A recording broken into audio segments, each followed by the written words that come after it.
ನಾನು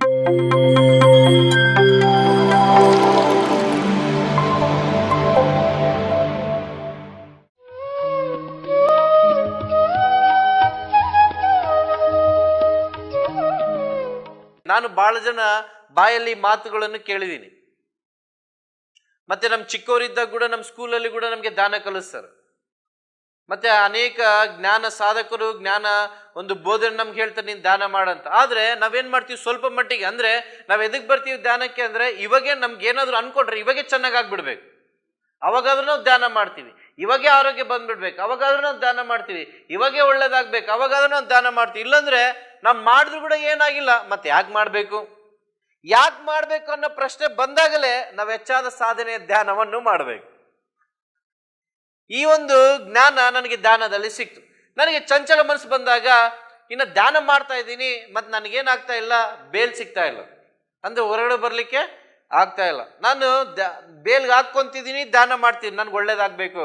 ಈಗ ಒಳ್ಳೇದ್ ಮಾಡೀನಿ ದಾನ, ಈಗ ಪರಮಾತ್ಮನ್ ಸಿಕ್ಕಿದ್ದಾನೆ, ಇವಾಗೆ ನನ್ಗೆ ಒಳ್ಳೇದಾಗ್ಬೇಕು ಅನ್ಕೊಂತಿದ್ದೀನಿ. ಆದ್ರೆ ಈ ಒಂದು ಧ್ಯಾನದ ಅದ್ಭುತವಾದ ಶಕ್ತಿ ಹೇಗಿರ್ತದೆ ಅಂದ್ರೆ, ನಾವು ಇವತ್ತು ಧ್ಯಾನವೆಂಬ ಬೀಜವನ್ನು ಬಿತ್ತುತ್ತಾ ಇದ್ದೀವಿ.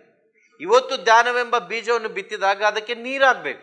ನಾವು ದಿನಾಲು ಧ್ಯಾನ ಮಾಡಿದಾಗ ಅದಕ್ಕೆ ನೀರಾಗ್ತೀವಿ, ಅದು ಏನಾಗ್ತದೆ, ಸಸಿ ಆಗ್ತದೆ. ಸಸಿ ಇದ್ದಾಗ ಏನಾಗ್ತದೆ, ಗಾಳಿಗೆ ಬಡ್ಕೊಂತದೆ ಆ ಕಡೆ ಈ ಕಡೆ. ಸಸಿ ನೋಡಿದಿರಲ್ಲ, ಈ ರೀತಿಯಲ್ಲಿ ಅಳಗಾಡ್ತದೆ.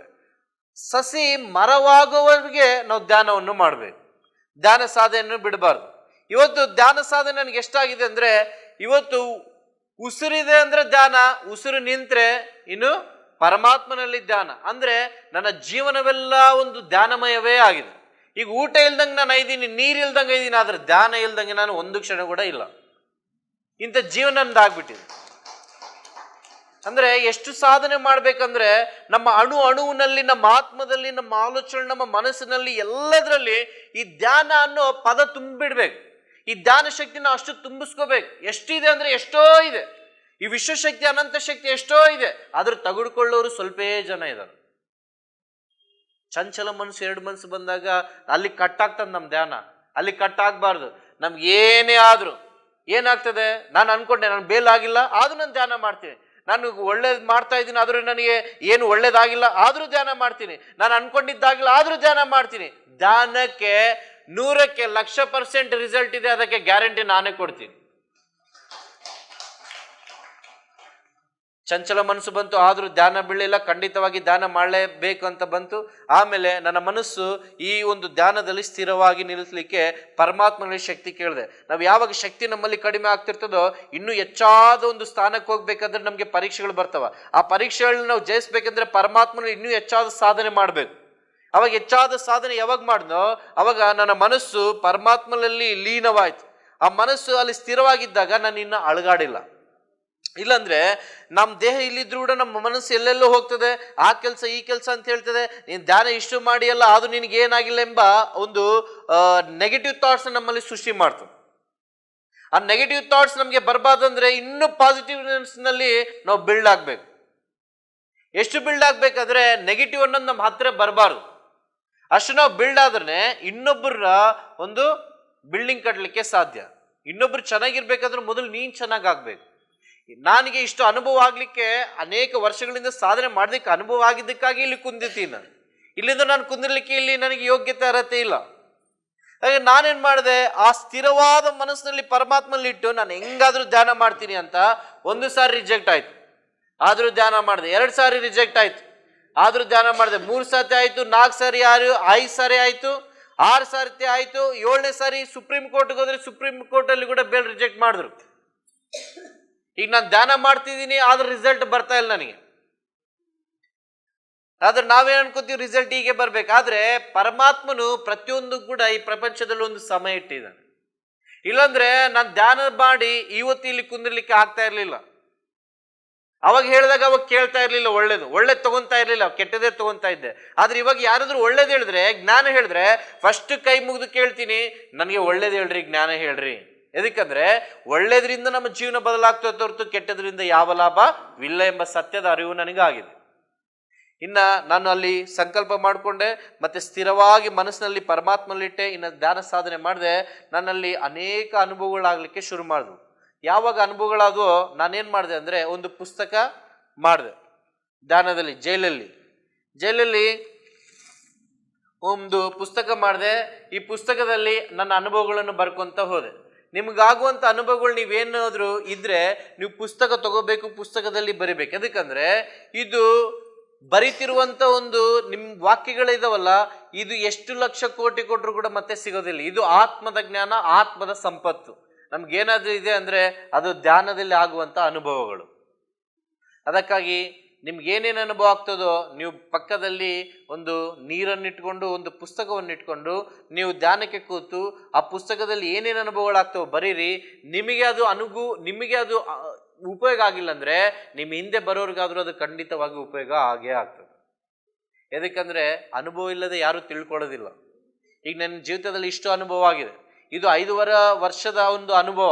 ಇನ್ನು ಇವತ್ತಿನವರೆಗೆ ಅನುಭವಗಳಾಗ್ತಾನೆ ಇವೆ. ಆದ್ರೆ ನನಗೆ ಸಮಯ ಸಿಗೋದು 1 ಗಂಟೆ 2 ಗಂಟೆ. ಇಷ್ಟರಲ್ಲೇ ನಾನು ವಿವರಿಸ್ಬೇಕು.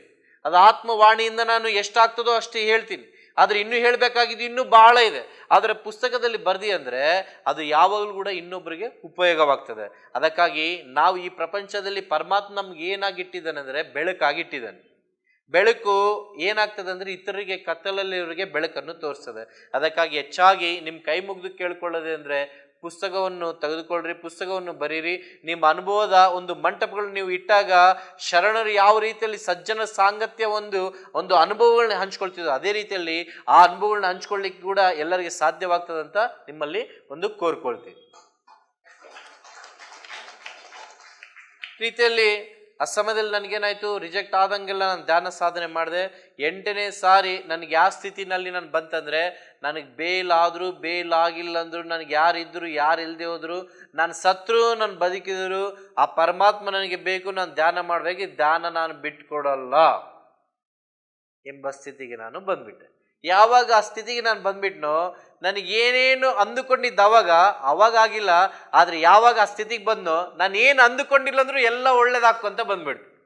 ನಾನು ಊಹಿಸಲಾರ್ದಂಗೆ ಇವನಿನ್ನು ಹೊರಗಡೆ ಬರಬಾರ್ದು ಅಂತ ಯಾರ್ಯಾರು ಅಂದುಕೊಂಡ್ರು, ಯಾರ ಬಾಯಲ್ಲಿ ಇವನು ಬೇಲ್ ರಿಜೆಕ್ಟ್ ಆಯ್ತಂದು ಅದೇ ಲಾಯರ್ ನಿನಗೆ ಬೇಲ್ ಕೊಟ್ಟಿದ್ದಾರೆ ಜಡ್ಜ್ ಎಂಬುದಾಗಿ ಹೇಳಿದ್ರು.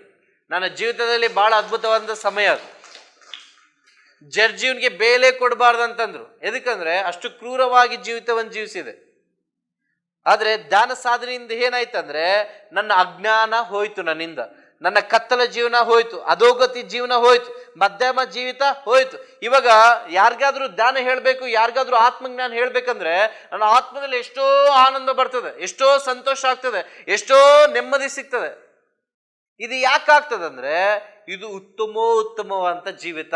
ಯಾಕಂದ್ರೆ ಈ ಭೂಮಿ ಮೇಲೆ ಪ್ರತಿಯೊಬ್ಬರು ಹುಟ್ಟಿದ್ದೀವಿ, ಆದ್ರೆ ಏನಾದ್ರು ಸಾಧನೆ ಮಾಡಲೇ ಹೋಗ್ಬೇಕು. ಆದ್ರೆ ಪ್ರಪಂಚದಲ್ಲಿ ದೈಹಿಕವಾಗಿ ಸಾಧನೆ ಮಾಡುವಂತ ಸಾಧನೆ ಅದು ಕೇವಲ ಸ್ವಲ್ಪ ದಿನ ಮಾತ್ರ ಇರ್ತದೆ. ಆದ್ರೆ ಆತ್ಮ ಸಂಬಂಧವಾದ ಸಾಧನೆ ಅದು ಯುಗಾಂತರ ಶಾಶ್ವತವಾಗಿರ್ತದೆ. ಆ ಸಾಧನೆ ನಾವೆಲ್ಲ ಮಾಡುವಂತೆ ನಮ್ಗೆ ಮಾರ್ಗಸೂಚಿಕವಾಗಿ ಕೊಟ್ಟಂತ ಭಗವಾನ್ ಬುದ್ಧರವರಿಗೆ ಮತ್ತೆ ನಮ್ಮ ಪತ್ರಿಜಿ ಗುರುಗಳಿಗೆ ಒಂದು ಜೋರಾದ ಚಪ್ಪಾಳೆ ನೋಡೋಣ. ಈಗ ನನಗೇನಾಯ್ತು, ಬೇಲಾಗ್ಬಿಡ್ತು. ಇನ್ನು ನಾನು ಹೊರಗಡೆ ಬರ್ಬೇಕಂದ್ರೆ ಈಗ ನಾನು ಒಳಗಡೆ ಕೊನೆಯದಾಗಿ ನಾನು 4.5 ವರ್ಷ ಉಪವಾಸ ಮಾಡಿದೆ ಧ್ಯಾನದಲ್ಲಿ. ಊಟ ಬೇಡ, ತಿಂಡಿ ಬೇಡ, ನನ್ಗೇನು ಬೇಡ. ಈಗ ಧ್ಯಾನ ಮಾಡ್ಬೇಕಂದ್ರೆ ನಮ್ಗೇನು ಅಡ್ಡ ಅಂದ್ರೆ ನಾವು ಊಟ ಮಾಡ್ಬೇಕು. ಊಟ ಮಾಡ್ಬೇಕಂದ್ರೆ ನಮ್ ಟೈಮ್ ಟು ಟೈಮ್ ಬೆಲ್ ಹೊಡಿತದೆ, ನಮ್ಗೆ ಊಟ ಮಾಡ್ಬೇಕು, ಹೊಟ್ಟೆ ಹಸುವಾಗತ್ತದ. ನಾನು ಅದಕ್ಕೇನು ಮಾಡಿದೆ, ನೀನು ಊಟ ಮಾಡಬಾರ್ದು. ಮನುಷ್ಯನು ಊಟದಿಂದ ಮಾತ್ರ ಬದುಕೋದಿಲ್ಲ, ಮನುಷ್ಯನು ಆತ್ಮಶಕ್ತಿ ವಿಶ್ವಶಕ್ತಿಯಿಂದಲೂ ಬದುಕ್ತಾನೆ. ಇವತ್ತು ಅನೇಕ ಜನರು ಸಾಧಕರು, ಮಹಾ ಋಷಿ ಮುನಿಗಳು ಒಂದು ಕೈಲಾಸ ಪರ್ವತದಲ್ಲಿ ಯಾವ ರೀತಿಯಲ್ಲಿ ಸಾಧನೆ ಮಾಡ್ತಿದ್ದಾರೆ, ಅವರ ಆತ್ಮಶಕ್ತಿಯಿಂದ. ನಿಜವಾಗ್ಲೂ ಆ ಶಕ್ತಿಯಿಂದ ನಾವು ಬದುಕ್ಬೋದು. ಆ ಸಾಧನೆ ಅಂದ್ರೆ ಕೃಷಿ ಇಲ್ಲದೆ ಮನುಷ್ಯನ ಋಷಿ ಆಗಲ್ಲ. ಅದೇ ರೀತಿಯಲ್ಲಿ ನಾವೇನೇ ಒಂದು ಸಾಧನೆ ಇಲ್ಲದೆ ಯಾರು ನಮ್ಮನ್ನು ನಂಬಲ್ಲ, ನಾವು ಹೇಳೋದು ಕೂಡ ಅವರಿಗೆ ಅರ್ಥ ಆಗಲ್ಲ. ಅದಕ್ಕಾಗಿ ನಾವೇನ್ ಮಾಡ್ಬೇಕು, ಸಾಧನೆ ಮಾಡ್ಬೇಕು. 4.5 ವರ್ಷ ಊಟ ಬೇಡ, ನೀರು ಬೇಡ, ಧ್ಯಾನ ಕುಂದಿರ್ಬೇಕು. ಧ್ಯಾನ ಕುಂತು 4 ಗಂಟೆ ಧ್ಯಾನ ಮಾಡಿದೆ ನಾನು. ಮೊಟ್ಟ ಮೊದಲಾಗಿ 1 ನಿಮಿಷ ಧ್ಯಾನ ಮಾಡ್ಲಿಕ್ಕೆ ಆಗಿಲ್ಲ. ಆಮೇಲೆ 10 ನಿಮಿಷ ಧ್ಯಾನ ಮಾಡಿದೆ. 10 ನಿಮಿಷ ಆದ್ಮೇಲೆ 15 ನಿಮಿಷಕ್ಕೆ ಹೋದೆ.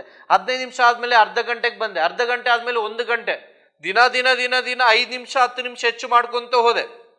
ಅದಾದ್ಮೇಲೆ ನಾನು ಧ್ಯಾನಕ್ಕೆ ಕುಂತೀನಂದ್ರೆ 3 ಗಂಟೆ, ಮಿನಿಮಮ್ 3 ಗಂಟೆ ಧ್ಯಾನ, ಮ್ಯಾಕ್ಸಿಮಮ್ ಅಂದ್ರೆ 4-4.5 ಗಂಟೆ ಧ್ಯಾನ. ಈಗ ಇಷ್ಟು ಧ್ಯಾನ ಮಾಡಿದ್ರೆ ಅವಾಗ ನನ್ನ ಆತ್ಮಕ್ಕೆ ತೃಪ್ತಿ, ಇವತ್ತು ನಾನು ಫುಲ್ಲು ಊಟ ಮಾಡಿದ್ದೀನಿ, ಫುಲ್ಲು ಧ್ಯಾನ ಮಾಡಿದ್ದೀನಿ ಅಂತ. ಸ್ವಲ್ಪ ಮಾಡಿನ ಅಂದ್ರೆ ಇಷ್ಟೇ ಮಾಡಿನ. ಈಗ ನಾವು ಸ್ವಲ್ಪ ಮಾಡಿವಂದ್ರೆ ನಾವು ದುಡಿತೀವಿ, ಸ್ವಲ್ಪ ನಾವು ಹಣ ಮಾಡಿದ ಕೂಡಲೇ ಇಷ್ಟೇನ ನಮಗೆ ದುಡ್ಡು ಇನ್ನೂ ಬೇಕಲ್ಲ ಅಂತ ಅನ್ಕೋತೀವಿ. ಆದ್ರೆ ಆ ದುಡ್ಡು ಸ್ವಲ್ಪ ದಿನ ಇರ್ತದೆ, ಸ್ವಲ್ಪ ದಿನ ನಿನ್ನ ಕಡೆ ಇರಲ್ಲ. ಆದ್ರೆ ಈ ಆತ್ಮಶಕ್ತಿ ನಿನ್ನ ಕಡೆಯಿಂದ ಯಾರು ಕಸ್ಕೊಳ್ಳಿಕ್ ಆಗಲ್ಲ. ಅಂತ ಅದ್ಭುತವಾದ ಆಸ್ತಿ ನಮ್ಗೆ ಏನಾದ್ರೂ ಇದೆ ಜ್ಞಾನ ಸಂಪತ್ತು ಅಂದ್ರೆ ಅದು ಧ್ಯಾನ ಸಂಪತ್ತು. ಆ ಸಂಪತ್ತನ್ನು ನಾವು ಬೆಳೆಸ್ಕೋಬೇಕು ಹೊರತು ಕಡಿಮೆ ಮಾಡ್ಕೋಬಾರ್ದು. ಅದಕ್ಕೆ ಏನು ಉಪಯೋಗ ಅಂದ್ರೆ, ಅಷ್ಟು ಅಲ್ಲಿ ಸಂಪಾದನೆ ಮಾಡ್ಕೊಂಡಿದ್ದಕ್ಕೆ ಇವತ್ತು ಇಲ್ಲಿ ಇಷ್ಟು ಕುಂತು ಇಷ್ಟು ನಾನು ಆತ್ಮದಲ್ಲಿ ನಿಮ್ಗೆ ಹಂಚುತ್ತಾ ಇದ್ದೀನಿ. ಇಲ್ಲಾಂದ್ರೆ ಆ ಒಂದು ಸಂಪತ್ತು ನಮ್ಗೆ ಹಂಚ್ಕೊಳ್ಳಿಕ್ಕೆ ಆಗಲ್ಲ. ಅದಕ್ಕಾಗಿ ನಾವು ಆತ್ಮ ಸಂಪತ್ತನ್ನು, ವಿಶ್ವಶಕ್ತಿಯನ್ನು ನಾವು ಬೆಳೆಸ್ಕೋಬೇಕು, ಆತ್ಮ ಜ್ಞಾನವನ್ನು ನಾವು ಬೆಳೆಸ್ಕೋಬೇಕಂದ್ರೆ ನಾವು ಸಾಧನೆಯನ್ನು ಮಾಡಬೇಕು. ಈ ರೀತಿಯಲ್ಲಿ 4.5 ವರ್ಷ ನಾನು ಉಪವಾಸ ಇದ್ದು ಸಾಧನೆ ಮಾಡಿದೆ. ಅದು ಹೆಂಗಾಯ್ತು ನನಗೂ ಗೊತ್ತಿಲ್ಲ. 4.5 ವರ್ಷ ಅಂದ್ರೆ ಒಂದು ದಿನ ಉಪವಾಸ ಅಂದ್ರೆ 3 ದಿನ 2 ದಿನ ಅಂದ್ರೆ ಎಲ್ಲರೂ ಆಶ್ಚರ್ಯ ಪಡ್ತಾರೆ, ಹೆಂಗಪ್ಪ ಇದಂತ. ಆದ್ರೆ 4.5 ವರ್ಷ ಅಂದ್ರೆ ನಾನು ಕೂಡ ಯೋಚನೆ ಮಾಡ್ತಿದ್ದೆ ಇದು ಹೆಂಗಾಯ್ತು. ಆಗ್ತದೆ, ಇದು ನಮ್ಮಿಂದ ಆಗಲ್ಲ. ಆದ್ರೆ ವಿಶ್ವಶಕ್ತಿ, ಅನಂತ ಶಕ್ತಿ, ಪರಮಾತ್ಮನ ಶಕ್ತಿಯಿಂದ ಆಗ್ಲಾರ್ದು ಒಂದೂ ಕೂಡ ಇಲ್ಲ. ಈ ರೀತಿಯಲ್ಲಿ ಆಯ್ತು. ಅದಾದ್ಮೇಲೆ 4 ಗಂಟೆ 5 ಗಂಟೆ ಧ್ಯಾನ ಮಾಡಿದೆ. ಇನ್ನು ಜೈಲಲ್ಲಿ ನನಗೆ ಸಿಕ್ಕ ಸಮಯ ಕೊನೆಯದಾಗಿ 9 ಗಂಟೆ. ಕೊನೆಯದಾಗಿ ನಾನು ಸಾಧನೆ ಮಾಡಿದ್ದು 9 ಗಂಟೆ ಕುಂತು ನಾನು ಧ್ಯಾನ ಸಾಧನೆ ಮಾಡಿದೆ. ನಾನು ಧ್ಯಾನದಲ್ಲಿ ಜೈಲಲ್ಲಿ ನಾನು ಕೂತಾಗ ಆ ವಾತಾವರಣ ಹೆಂಗಿರ್ತದೆ ಅಂದ್ರೆ, ಅಲ್ಲಿ ನೋವು, ದುಃಖ, ಬಾಧೆ, ಚಿಂತೆ ಇದೇ ವಾತಾವರಣ ಇರ್ತದೆ. ಸಮಸ್ಯೆಗಳು ಸುಳಿಯಲ್ಲೇ ಎಲ್ಲರೂ ಇರ್ತಾರೆ. ಆದ್ರೆ ಆ ಸಮಸ್ಯೆಯ ಮಧ್ಯದಲ್ಲಿ ಕೂಡ, ಆ ನರಕದ ಮಧ್ಯದಲ್ಲಿ ಕೂಡ ನನಗೆ ಆನಂದಮಯವಾದ ಜೀವನ ಯಾವ್ದಾದ್ರು ಸಿಕ್ಕಿದೆ ಅಂದ್ರೆ ಅದು ಧ್ಯಾನ, ಪರಮಾತ್ಮನ ಶಕ್ತಿಯಿಂದ ನನಗೆ ಸಿಕ್ಕಿದೆ. ಅಂದ್ರೆ ನಮ್ಮ ಜೀವನ ಆನಂದ ಮಾಡ್ಕೋಬೇಕಂದ್ರೆ ಅದು ನಮ್ಮ ಕೈಯಲ್ಲೇ. ನಮ್ಮ ಜೀವನ ಧನ್ಯ ಮಾಡ್ಕೋಬೇಕಂದ್ರೆ ಅದು ನಮ್ಮ ಕೈಯಲ್ಲೇ. ಹಿಂದೆ ನನ್ನ ಜೀವನ ವ್ಯರ್ಥವಾದ ಸಮಯಕ್ಕಿಟ್ಟೆ, ಅದಕ್ಕಾಗಿ ನನ್ನ ಜೀವನ ವ್ಯರ್ಥವಾಯ್ತು. ಈಗ ನನ್ನ ಸಮಯ ಒಳ್ಳೇದಕ್ಕಿಟ್ಟೆ, ನನ್ನ ಜೀವನ ಒಳ್ಳೇದಾಗ್ಬೇಕು. ಎಷ್ಟು ಒಳ್ಳೇದಾಗ್ಬೇಕು? ಎಲ್ಲರೂ ನೋಡಿ ಮೆಚ್ಚುವಂತೆ ಒಳ್ಳೇದಾಗ್ಬೇಕು. ಸ್ವಲ್ಪ ಒಳ್ಳೇದಲ್ಲ, ಸ್ವಲ್ಪ ಒಳ್ಳೇದಾದ್ರೆ ಅಲ್ಲಿ ಕುಂದಿರ್ತೀವಿ, ಹೆಚ್ಚಾದ ಒಳ್ಳೇದಾದ್ರೆ ಇಲ್ಲಿ ಕುಂದಿರ್ತೀವಿ. ಅಲ್ಲಿ ಕುಂದಿರ್ಬೇಕಾ ಇಲ್ಲಿ ಕುಂದಿರ್ಬೇಕಾ ಅದು ನಾವೇ ಯೋಚನೆ ಮಾಡ್ಬೇಕಂದ್ರೆ ಸಾಧನೆ ಮಾಡ್ಬೇಕು. ಈ ರೀತಿಯಲ್ಲಿ ಯಾವ ರೀತಿಯಲ್ಲಿ ವಾತಾವರಣ ಸೃಷ್ಟಿ ಮಾಡ್ಕೊಂಡಂದ್ರೆ, ನಾನು ಧ್ಯಾನಕ್ಕೆ ಕುಂತೀನಂದ್ರೆ ಒಂದೇ ಕ್ಷಣದಲ್ಲಿ ಧ್ಯಾನ ಮಾಡಿದಂದ್ರೆ ನನ್ನ ಆತ್ಮ ಇಲ್ಲಿರ್ಲಿಲ್ಲ, ನನ್ನ ದೇಹ ಅಷ್ಟೇ ಇಲ್ಲಿರ್ತಿತ್ತು. ಆದ್ರೆ ನನ್ನ ಆತ್ಮ ಪರಮಾತ್ಮನಲ್ಲಿ ಲೀನವಾಗ್ತಿತ್ತು. ಪರಮಾತ್ಮನಲ್ಲಿ ಜ್ಞಾನ ಕೇಳ್ತಾ ಇದ್ದೆ, ಬುದ್ಧಿ ಕಲಿತಾ ಇದ್ದೆ, ಮಾತುಗಳು ಕಲಿತಾ ಇದ್ದೆ. ಈ ಮಾತುಗಳು ನನಗೆ ಗೊತ್ತೇ ಇಲ್ಲ, ಈ ಶಬ್ದಗಳು ನನಗೆ ಗೊತ್ತೇ ಇಲ್ಲ. ನಾನು ಜಾಸ್ತಿ ಮಾತಾಡ್ದು ಕೂಡ ಮಾತಾಡ್ತಿದ್ದಿಲ್ಲ. ಮತ್ತೆ ಇನ್ನು ಕುಂದಿರ್ಬೇಕು, 4 ಜನ ಮುಂದೆ ಮಾತಾಡ್ಬೇಕಂದ್ರೂ ಕೂಡ ಹೆದರಿಕೆ. ಎದಕ್ಕಂದ್ರೆ ನಾವು ಕೆಟ್ಟದ್ ಮಾಡಿದ್ರೆ ಮುಂದೆ ಬರಕ್ಕಾಗಲ್ಲ. ಕತ್ತಲ ಜೀವನ ಇದ್ರೆ ಬೆಳಕಿನಲ್ಲಿ ಬರ್ಲಿಕ್ಕಾಗಲ್ಲ. ಅವಾಗ ಪರಮಾತ್ಮನೊಂದು ವಾಣಿಗೆ ನನಗೆ ಕೇಳಿಸ್ತಾ ಇದೆ, ನೀನು ಕೆಟ್ಟದ್ ಮಾಡ್ಲಿಕ್ಕೆ ಮುಂದೆ ಹೋದೆ, ಒಳ್ಳೇದ್ ಮಾಡ್ಲಿಕ್ಕೆ ಯಾಕೆ ಮುಂದೆ ಹೋಗ್ಬಾರ್ದು? ನಮ್ಮಲ್ಲಿ ಒಂದು ಭಯ ಇರ್ತದಲ್ಲ, ಭಯನ ನಾವು ಈ ಧ್ಯಾನ ಶಕ್ತಿಯಿಂದ ಅದನ್ನ ನಿವೃತ್ತಿಗೊಳಿಸ್ಬೇಕು. ಭಯ ನಮ್ಮಲ್ಲಿ ಇರಬಾರ್ದು. ಸತ್ಯ ಹೇಳಲಿಕ್ಕೆ ಭಯ ಪಡಬಾರ್ದು ನಾವು. ಈಗ ನಾನು ಅನ್ಕೊಂಡೆ, ನಾನು ಹೇಳ್ತಾ ಇದ್ದೀನಿ ನನ್ನ ಧ್ಯಾನದ ಅನುಭವಗಳು, ನನ್ನ ಜೀವನದ ಅನುಭವಗಳು. ನಾನು ಹೇಳಿದ್ರೆ ಬೇರೆಯವರು ಯಾವ ರೀತಿಯಲ್ಲಿ ನೋಡ್ತಾರೆ ಎಂಬುದಾಗಿ ಒಂದು ಆಲೋಚನೆ, ಭಯ ನಮಗೆ ಬೇಡ. ಎಲ್ಲವನ್ನು ನೋಡಿಕೊಳ್ಳೋನು ಭಗವಂತ ಪರಮಾತ್ಮ. ನೀನು ಅವ್ರ ಕವಿ ಒಪ್ಪಿಸಿ, ಭಗವಂತ ನನಗೆ ನೀ ನನ್ನ ಜೀವನದಲ್ಲಿ ಈ ಒಂದು ಅದ್ಭುತವಾದ ಜೀವನವನ್ನು ಮಾಡಿದಿ ಈ ಧ್ಯಾನದಿಂದ, ನಾನು ಅದನ್ನ ಎಲ್ಲರಿಗೆ ಸಾರ್ತೀನಿ, ಇದೇ ನನ್ನ ಜೀವನದ ಗಮ್ಯ. ಈ ಸತ್ಯದ ಅರಿವು ನನಗೆ ಹೇಳ್ಕೊಟ್ಟಿದ್ದಕ್ಕೆ ನಿಮ್ಗೆ ವಂದನೆ, ಕೃತಜ್ಞತೆ. ಈ ರೀತಿಯಲ್ಲಿ ನಾವು ಸಲ್ಲಿಸ್ಕೊಂತ ಜೀವನ ಸಾಗಿಸುವಾಗ ನಮ್ಮ ಜೀವನ ಒಂದು ಪಾವನವಾಗ್ತದೆ. ಇವತ್ತು ನನಗೇನು ಅನ್ಸಂದ್ರೆ, ಎದಕ್ಕೆ ನಾನು ಹುಟ್ಟಿದ್ದೀನಿ, ಏನ್ ನಾನು ಮಾಡ್ಲಿಕ್ಕೆ ಹುಟ್ಟಿದ್ದೀನಿ, ನಾನು ಯಾರು, ಇದೇ ಬಿಟ್ಟ ಮೇಲೆ ನಾನು ಎಲ್ಲಿಗೆ ಹೋಗ್ತೀನಿ. ಈ ಎಲ್ಲಾ ಒಂದು ಆತ್ಮದ ಪಾಠ ಈ ಧ್ಯಾನದಲ್ಲಿ ನನಗೆ ಸಿಕ್ತು. ಹಿಂದೆ ನನಗೆ ಗೊತ್ತಿಲ್ಲ. ಹಿಂದೆ ಎಲ್ಲರಿದ್ದಂಗೆ ನಾನು ಇದ್ದೀನಿ, ಎಲ್ಲರೂ ಮಾಡ್ದಂಗೆ ನಾನು ಮಾಡಬೇಕು, ಈ ರೀತಿಯಲ್ಲಿ ನಾನು ಬದುಕಿದೆ. ಆದ್ರೆ ಇದೊಂದು ಪ್ರಪಂಚ ಇದೆ ಅಂತ ಅನ್ನೋದು ಗೊತ್ತಿಲ್ಲ ನನಗೆ. ಇದ್ರೂ ಕೂಡ ಅದು ನಮ್ಗೆ ಬೇಡ. ಎದಕ್ಕ ಬೇಡ ಅಂದ್ರೆ, ಅದು ಒಳ್ಳೆಯವ್ರು ಮಾಡೋದು, ಒಳ್ಳೇದು ಮಾಡೋದು ನಮ್ಗೆ ಆಗಲ್ಲ. ಈ ಪ್ರಪಂಚದಲ್ಲಿ ಬದುಕ್ಬೇಕಾದ್ರೆ ಕೆಟ್ಟದ್ ಮಾಡೇ ಬದುಕ್ಬೇಕು, ದುಡ್ಡು ಮಾಡೇ ಬದುಕ್ಬೇಕು. ಈ ಒಂದು ಅಜ್ಞಾನದಲ್ಲಿ ನಾನು ಜೀವಿಸ್ತಾ ಇದ್ದೆ. ಆದ್ರೆ ಯಾವಾಗ ಪರಮಾತ್ಮನ ಒಂದು ದರ್ಶನವಾಗಿ ನಾನು ಧ್ಯಾನ ಮಾಡಿದ್ನೋ, ಒಂದು ಸತ್ಯದ ಅರಿವಾಯ್ತು, ಈ ಪ್ರಪಂಚದಲ್ಲಿ ಪ್ರತಿಯೊಬ್ಬರು ಜೀವಿಸಿದರೆ ಅಂದ್ರೆ ಅದು ದುಡ್ಡಿನಿಂದಲ್ಲ, ಅದು ಪರಮಾತ್ಮನು ಕೊಟ್ಟಂತ ಜೀವ ಶ್ವಾಸದಿಂದ. ಅದಕ್ಕಾಗಿ ಉಸಿರಿರುವವರೆಗೆ ಮಾತ್ರ ನಮ್ಗೆ ಬೆಲೆ, ಉಸಿರು ನಿಂತ ಮೇಲೆ ನಮ್ಗೆ ಯಾವ ಬೆಲೆ ಇಲ್ಲ. ಸ್ವಲ್ಪ ಹೊತ್ತು ದೇಹ ಇದ್ರೂ ಕೂಡ ಆ ದೇಹ ವಾಸನೆ ಬರ್ತಿದೆ, ಎತ್ತಿರಿ ಎಂಬುದಾಗಿ ಹೇಳ್ತಾರೆ. ಈ ಪ್ರಪಂಚ ಒಂದು ಮಾಯದ ಪ್ರಪಂಚ. ಹೆಂಗಿರ್ತದೆ ಅಂದ್ರೆ, ಇದ್ದಾಗ ಯಾರು ಬೆಲೆ ಕೊಡಲ್ಲ, ಇಲ್ದಾಗ ಯಾರು ಎಲ್ಲರೂ ಬೆಲೆ ಕೊಡ್ತಾರೆ. ಇದ್ದಾಗ ನಮ್ಗೆ ಹೊಸ ಬಟ್ಟೆ ಹಾಕಲ್ಲ, ಸತ್ತ ಮೇಲೆ ನಮ್ಗೆ ಹೊಸ ಬಟ್ಟೆ ಹಾಕ್ತಾರ. ಇದ್ದಾಗ ನಮ್ಗೆ ಊಟ ಕೊಡ್ರಿ ಅಂದ್ರೆ ಕೊಡಲ್ಲ, ಸತ್ತ ಮೇಲೆ ನಮ್ಗೆಲ್ಲ ಊಟ ಕೊಡ್ತಾರ. ಇದ್ದಾಗ ಯಾರಾದ್ರೂ ಮಾತಾಡ್ಸೋದು ಕೂಡ ಮಾತಾಡ್ಸೋದಿಲ್ಲ, ಆದ್ರೆ ಸತ್ ಮೇಲೆ ನೀನ್ ದೇವ್ರಂತ ಎಲ್ಲರ ಕೈ ಮುಗ್ದು ಕಾಲು ಮುಗ್ದು ಹೋಗ್ತಾರ. ಆದ್ರೆ ಬದುಕಿರುವಾಗ್ಲೇ ನೀನು ಈ ಎಲ್ಲಾ ಸತ್ಯವನ್ನು ತಿಳ್ಕೊಬೇಕಂದ್ರೆ ನೀನ್ ದಾನ ಮಾಡ್ಬೇಕು. ಧ್ಯಾನದಿಂದ ಏನಾಗ್ತದೆ ಅಂದ್ರೆ ನಮ್ಮ ಆತ್ಮದ ಕಣ್ಣು ತೆರೀತದೆ.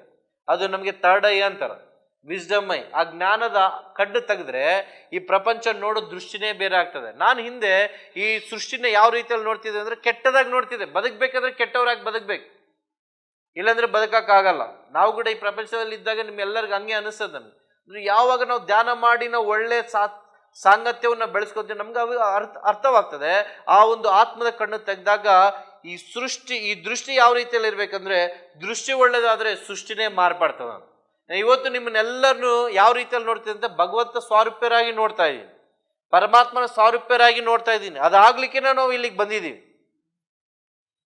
ಭೂಮಿ ಮೇಲೆ ಯಾಕೆ ಕೊಟ್ಟಿದ್ದೀವಿ ಅಂದ್ರೆ ಜ್ಞಾನವನ್ನು ಪಡ್ಕೊಳ್ಳಿಕ್ಕೆ ಕೊಟ್ಟಿದ್ದೀವಿ. ಜ್ಞಾನ ಅನ್ನೋದು ಭೂಮಿ ಮೇಲಿದೆ, ಜ್ಞಾನ ಸಂಪತ್ತಿದೆ, ನರಕದಲ್ಲಿಲ್ಲ, ಸ್ವರ್ಗದಲ್ಲಿಲ್ಲ. ಮತ್ತೆ ಇಲ್ಲೇನ್ ಮಾಡ್ಬೇಕಂದ್ರೆ ಜ್ಞಾನವನ್ನು ನಾವು ಸಂಪಾದನೆ ಮಾಡಿಕೊಂಡು ಈ ಒಂದು ದೇಹವನ್ನು ಬಿಟ್ಟಾಗ ಆತ್ಮಲೋಕದಲ್ಲಿ ಈ ಒಂದು ಆತ್ಮದ ಜ್ಞಾನವನ್ನು ಹಂಚಲಿಕ್ಕೆ ನಾವು ಸಾಧ್ಯವಾಗ್ತದೆ. ಇನ್ನು ಅನೇಕ ಆತ್ಮಗಳು ಕಾಯ್ತಾ ಇವೆ ಈ ಜ್ಞಾನದ ಒಂದು ಪರಿಮಳವನ್ನು ಹೊಂದಿಕೊಳ್ಳಲಿಕ್ಕೆ. ನಾವಿನ್ನು ಸ್ವಲ್ಪ ಮಟ್ಟಿಗೆ ನಾವು ಕಲ್ತಿದ್ದೀವಿ, ಇನ್ನು ಸಾಧನೆ ಮಾಡಬೇಕಾಗಿದೆ ಇನ್ನೂ ಎಷ್ಟೋ ಹೆಚ್ಚಾಗಿದೆ. ನಮ್ಮ ಮಧ್ಯದಲ್ಲಿ ಅನೇಕ ಆತ್ಮಗಳು ಸಂಚಾರವಾಗಿದೆ. ಬ್ರಹ್ಮಶ್ರೀ ಪತ್ರಿಜಿ ಗುರುಗಳು ಇದ್ದಾರೆ. ನಾವು ಧ್ಯಾನ ಮಾಡಲಾರ್ದಾಗ ನಮ್ಮಲ್ಲಿ ಪ್ರತಿಯೊಬ್ಬರಲ್ಲಿ ಎಚ್ಚರ ಪಡಿಸ್ತೀನಿ, ಧ್ಯಾನ ಮಾಡ್ತೀನಿ, ಧ್ಯಾನ ಮಾಡೋದು, ಇಂಥ ಅನೇಕ ಅನುಭವಗಳು ನಾವು ಕೇಳಿದ್ವಿ.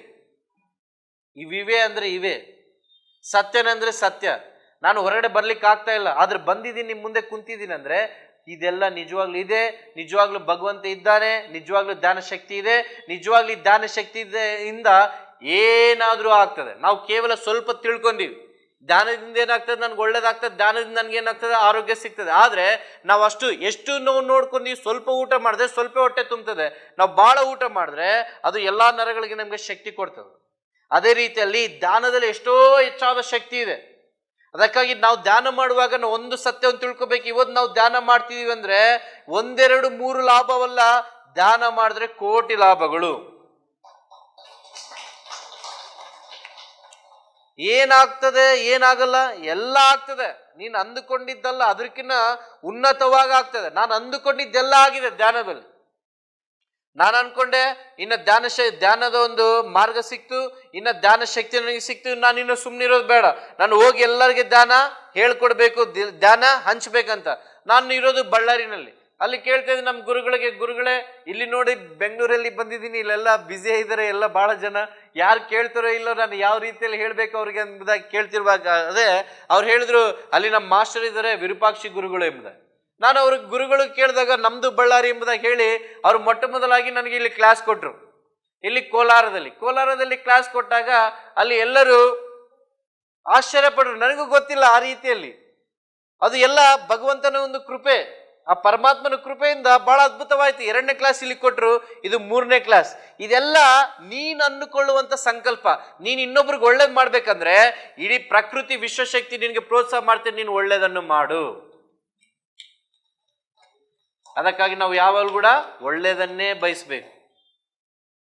ಮಾಡಿದ್ದುಣ್ಣು ಮಾರ, ನಾವೇನ್ ಬಿತ್ತುತ್ತೀವೋ ಅದನ್ನ ಕೊಯ್ಲೇಬೇಕು. ನೀನು ಹಿಂದೆ ಕೆಟ್ಟದ್ ಬಿತ್ತೆ, ಕೆಟ್ಟದ್ರಲ್ಲಿದ್ದೆ, ಆದರೆ ಪರಮಾತ್ಮನು ನನ್ನ ಬಾಳಲ್ಲಿ ಬೆಳಕಾಗಿ ಬಂದು ನನ್ನ ಜೀವನವನ್ನು ಪಾವನ ಮಾಡಿ ಧನ್ಯ ಮಾಡಿ ಇವತ್ತು ಅನೇಕ ಜನರಿಗೆ ಈ ಒಂದು ಜ್ಞಾನದ ಪರಿಮಳವನ್ನು, ಜ್ಞಾನದ ಅನುಭೂತಿಯನ್ನು ಹಂಚ್ಕೊಳ್ಳಿಕ್ಕೆ ಇಲ್ಲಿ ಕುಂದಿರ್ಸಿದಂದ್ರೆ ಇವತ್ತು ಕೂಡ ಇದು ಕನಸ ನೆನಸ ಎಂಬ ಆಲೋಚನೆ ನನಗೆ ಬರ್ತದೆ. ಈಗಂದ್ರೆ ಆಶ್ಚರ್ಯವಾಗ್ತದೆ, ಇಂಥ ಜೀವನ ಹಿಂಗ ಆಗ್ತದೆ, ಖಂಡಿತವಾಗಿ ಆಗ್ತದೆ. ಇದು ಧ್ಯಾನ ಸಾಧನೆಯಿಂದ ಆಗ್ತದೆ, ಇದು ಪರಮಾತ್ಮನ ಶಕ್ತಿಯಿಂದ ಆಗ್ತದೆ. ಅದಕ್ಕಾಗಿ ನಾವು ಹೆಚ್ಚು ಧ್ಯಾನ ಮಾಡಿ ಇತರಿಗೆ ನಾವು ಧ್ಯಾನವನ್ನು ನಾವು ಹೇಳಿಕೊಡುವಾಗ ನಮ್ಮ ಜೀವನ ಧನ್ಯವಾಗ್ತದೆ. ಬಹಳ ಆನಂದ ಎಲ್ಲಾಗ್ತದೆ ಅಂದ್ರೆ, ನೀವು ಎದುರಲ್ಲಾದ್ರೂ ನೋಡ್ರಿ, ಈ ಪ್ರಪಂಚದಲ್ಲಿ ನಿಮ್ಗೆ ನೀವು ಇನ್ನೊಬ್ಬರಿಗೆ ಬಟ್ಟೆ ಕೊಟ್ಟರು ಸ್ವಲ್ಪ ಹೊತ್ತು ಖುಷಿ ಇರ್ತದೆ, ಅನ್ನದಾನ ಮಾಡಿದ್ರು ಸ್ವಲ್ಪ ಹೊತ್ತು ಇರ್ತದೆ. ನಾನು ಬಹಳ ಅನ್ನದಾನ ಮಾಡ್ತಾ ಇದ್ದೆ ಹಿಂದೆ. ಎಲ್ಲರಿಗೂ ಅನ್ನದಾನ ಶ್ರೇಷ್ಠವಾದ ದಾನ ಅನ್ಕೋತಿದ್ದೆ. ಆದ್ರೆ ಯಾವಾಗ ದಾನ ಸಿಕ್ತೋ ಅವಾಗ ನನಗೆ ಸತ್ಯದ ಅರಿವಾಯ್ತು. ನಾವು ಪ್ರತಿಯೊಬ್ಬರು ಕೂಡ ಒಂದು ಪರಮಾತ್ಮನನ್ನು ಪರೀಕ್ಷೆ ಮಾಡ್ತಾ ಇದೀವಿ ದಾನದ ಮುಖಾಂತರ, ಒಂದು ಜ್ಞಾನವನ್ನು ಹಂಚುತ್ತಾ ಇದ್ದೀವಿ. ಇದಕ್ಕಿಂತ ಉನ್ನತವಾದ ಈ ಪ್ರಪಂಚದಲ್ಲಿ ದಾನ ಯಾವುದೂ ಇಲ್ಲ. ದಾನವೇ ಮಹಾದಾನ. ಈ ದಾನವನ್ನು ಮಾಡ್ಬಿಟ್ಟಿವಂದ್ರೆ ನಮ್ಮ ಜೀವನದಲ್ಲಿ ಎಷ್ಟೋ ಆನಂದ. ಅವರು ಚೆನ್ನಾಗಿ ದಾನ ಮಾಡ್ತಿದ್ರೆ ನಮಗ್ ಖುಷಿ ಆಗ್ತದೆ. ನೀವು ಯಾರಿಗಾದ್ರೂ ಧ್ಯಾನ ಕಲ್ಸ್ಕೊಟ್ಟು ಇವತ್ತು ನಾನು ಇಲ್ಲಿ ನಿಂತು ನಾನು ಧ್ಯಾನ ಪ್ರಚಾರ ಮಾಡ್ತಾ ಇದ್ದೀನಿ, ಜ್ಞಾನದ ಅನುಭೂತಿಯನ್ನು ಹಂಚ್ಕೊಳ್ತಿದ್ದೆ ಅಂದ್ರೆ ನಮ್ಮ ಗುರುಗಳಿಗೆ ಎಷ್ಟೋ ಆನಂದ. ಎದಕ್ಕೆ ಆನಂದ? ಅವ್ರು ನನ್ನ ಧ್ಯಾನಕ್ಕೆ ಕರೆದ್ರು, ನಾನು ಧ್ಯಾನದಲ್ಲಿ ಕೂತು ಸುಮ್ಮನೆ ಕುಂದಿರುವುದಲ್ಲ, ಈ ಜ್ಞಾನದನ್ನು ನಾವು ತೆಗೆದುಕೊಳ್ಳಬೇಕು. ಎಷ್ಟು ತೆಗೆದುಕೊಳ್ಬೇಕಂದ್ರೆ ನಾವು ಉಸಿರಿನಲ್ಲಿ ಆಳವಾಗಿ ನಾವು ಪ್ರಯಾಣ ಮಾಡ್ಬೇಕು. ಎಷ್ಟು ಪ್ರಯಾಣ ಮಾಡ್ಬೇಕಂದ್ರೆ ಮುತ್ತು ರತ್ನ ಎಲ್ಲ ಸಿಗೋವರೆಗೆ ನಾವು ಆಳವಾಗಿ ಪ್ರಯಾಣ ಮಾಡ್ಬೇಕು. ನಮ್ಗೆ ಮುತ್ತು ರತ್ನ ಬಂಗಾರ ಎಲ್ಲ ವಜ್ರ ವೈಡೂರ್ಯಗಳೆಲ್ಲ ಆಳದಲ್ಲೇ ಸಿಗೋದು. ಅದಕ್ಕೆ ಈ ಧ್ಯಾನದಲ್ಲಿ ಕೂಡ ಆಳವಾಗಿ ನಾವು ಪ್ರಯಾಣ ಮಾಡ್ಬೇಕು. ನಾವು ಸ್ವಲ್ಪ ಹೊತ್ತು ಧ್ಯಾನ ಮಾಡಿದ್ರೆ ಸ್ವಲ್ಪ ಹೊತ್ತೇ ತೇಲ್ತೀವಿ, ಸ್ವಲ್ಪ ಹೊತ್ತೇ ನಮ್ಗೆ ಆನಂದ.